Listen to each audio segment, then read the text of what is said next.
Guys आपने पिछले video में सांपों के चंदन के पेड़ से लिपटने और नाक से सूंघने का कारण और जानकारी ले चुके हैं। चलिए आज के वीडियो में सांप के और कुछ जानकारी के बारे में बातें करते हैं। क्या सांपों के पैर नहीं होते हैं तो ये अपने लिए बिल कैसे बनाते हैं? गाइज अगर आप ये सोचते हैं कि सांप अपने लिए बिल खुद ही बनाते हैं तो आप यहाँ पर भी गलत हैं, क्योंकि सांप कभी भी अपने लिए बिल खुद नहीं बनाते हैं, बल्कि दूसरे जानवरों के बिल को छीनकर उसमें रहना शुरू कर देते हैं। सांप अक्सर चूहों जैसे जानवरों के बिल में घुस जाते हैं और फिर चूहों को अपना खाना बनाकर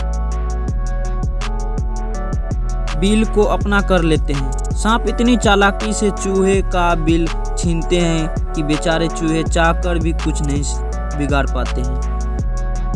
दोस्तों इसी तरह आपके मन में ये सवाल कभी न कभी आया होगा कि सांप रात के अंधेरे में भी इतने सटीकता से अपना शिकार कैसे कर लेता है। वैसे सांपों के पास ऐसी कोई पावर नहीं होती जिसे वो रात के अंधेरे में देख पाए, लेकिन ईश्वर ने उसे बहुत ही यूजफुल एबिलिटी दी है, जिसकी मदद से सांप रात के अंधेरे में भी सटीकता से शिकार कर लेते हैं। अगर आपने किसी सांप को गौर से देखा होगा तो ये बात नोटिस की होगी, सांप के चेहरे पर 2 होल दिखाई देते हैं जिन्हें पिट्स कहा जाता है। यही पिट्स सांप को रात में शिकार करने में मदद करते हैं। दरअसल इन पिट्स की मदद से सांप गर्म चीज़ों को डिटेक्ट कर सकते हैं और इसका इस्तेमाल कर ये रात के समय में शिकार करने में खूब करते हैं। मान लीजिए कोई शिकार इसके आसपास है तो ये अपनी पिट्स की मदद से उसका पता लगाकर आसानी से शिकार कर सकते हैं। अगर आपने कहीं भी किसी सांप के केंचुए को देखा होगा तो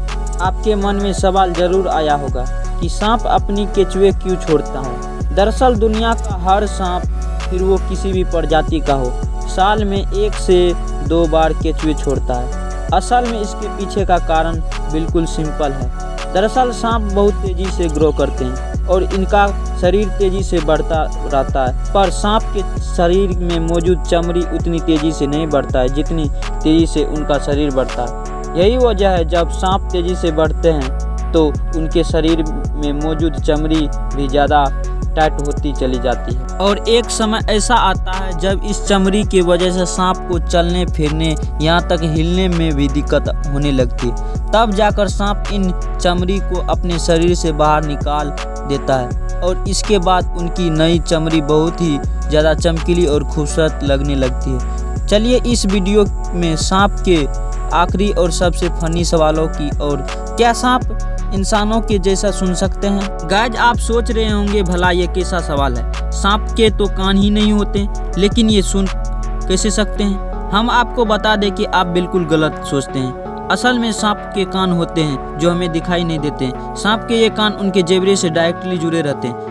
जब सांप के आसपास कोई आवाज़ होती है तो ये अपने जबड़े की मदद से उस आवाज़ के वाइब्रेशन को महसूस कर लेते हैं और इसी वाइब्रेशन की मदद से वो आसपास की किसी भी मौजूदगी का पता लगाते हैं। अब सामने वाला शिकारी आए या शिकार, इसका पता सांप अपने जीभ की बेहतरीन एबिलिटी से पता लगा लेते हैं। साथ ही ये जानवर कितना बड़ा है, उसके शरीर का गर्मी कितना है, उसका पता सांप अपनी पिट्स की मदद से लगाते हैं और इन्हीं सब चीज़ों का कैलकुलेशन करने के बाद सांप सामने वाला पर हमला कर उसका शिकार कर लेते हैं।